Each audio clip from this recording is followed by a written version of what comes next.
Merci Madame la Présidente. Ma question s'adresse à Madame Amélie de Montchalin, ministre chargée des Comptes publics. Contrairement à ce que certains ici veulent nous faire croire, l'absence de budget a de réelles conséquences sur l'activité de notre pays. La suspension du service civique le rappelle, tout comme cette suspension nous rappelle l'effet de la censure du gouvernement précédent. Depuis le 1er février, en tout cas, il n'est plus possible d'enregistrer un dossier sur le site dédié ELISA, passerelle obligatoire pour accéder au service civique. Le public est informé qu'aucun nouveau contrat ne peut être signé.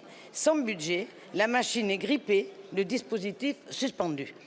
Il est prévu 2 exceptions à cette règle. D'une part, rien ne change pour les jeunes qui commencent une mission à l'international.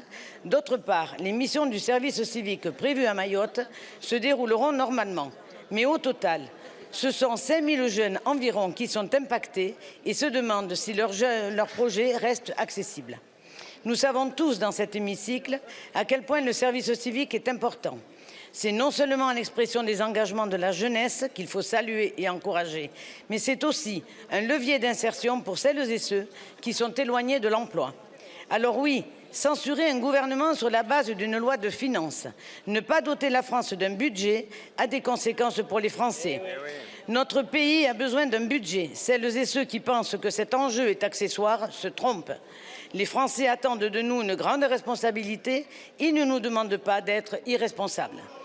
Madame la ministre des Comptes publics, alors que le budget de la France est sous le coup d'une nouvelle motion de censure, que pouvez-vous dire à la représentation nationale pour rassurer les jeunes qui attendent aux portes du service civique dans une incertitude tout aussi inconfortable qu'intolérable dans un pays comme le nôtre? Je vous remercie.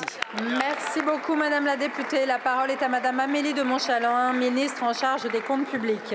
Merci Madame la Présidente. Madame la députée, je vous remercie pour votre question parce que nous savons quelle est l'anxiété de très nombreux jeunes, parents, entreprises, associations. Mais je vous remercie surtout parce qu'il y a depuis quelques jours une très grande instrumentalisation de ce sujet par certains sur ces bancs qui laisseraient à penser que la situation n'est pas due à l'absence de budget, mais serait le fruit d'un plan caché du gouvernement pour remettre en question l'ambition du service civique. Je veux ici le dire, il n'y a pas de plan caché. Le gouvernement constate, comme tout le monde, qu'à défaut de budget, nous sommes contraints. Nous sommes contraints de mettre en pause les nouveaux contrats. Nous sommes contraints d'honorer le passé, vous l'avez dit. Nous sommes contraints d'assurer les urgences, à Mayotte notamment. Je remercie la ministre Barsac, évidemment, d'être très vigilante aux situations individuelles. Mais nous sommes dans un pays qui, manifestement, est au ralenti. Et nous devons collectivement nous mettre d'accord pour que notre pays puisse se remettre en route.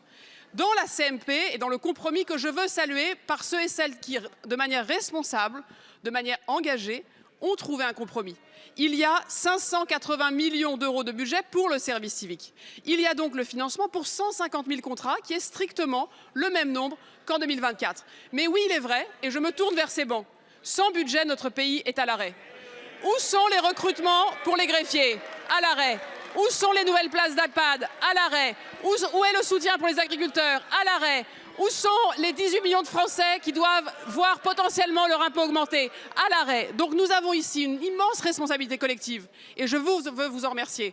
Un pays sans budget, c'est un pays au ralenti, c'est un pays où les jeunes qui s'engagent pour de grandes causes sont dans l'expectative et nous devons collectivement remercier ceux qui, en responsabilité, ont trouvé un compromis. Merci beaucoup Madame la ministre. La parole est